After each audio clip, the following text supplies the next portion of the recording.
பயமும் சந்தேகமும் அவருடைய உள்ளத்திலே வந்தது.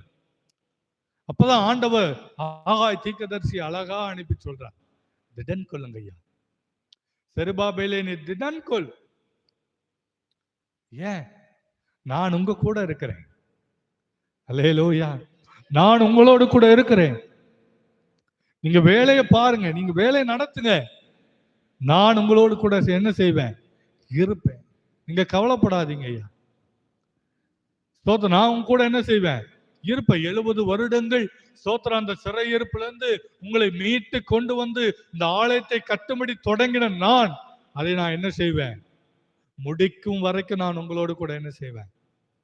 இருப்பேன். அல்லேலூயா.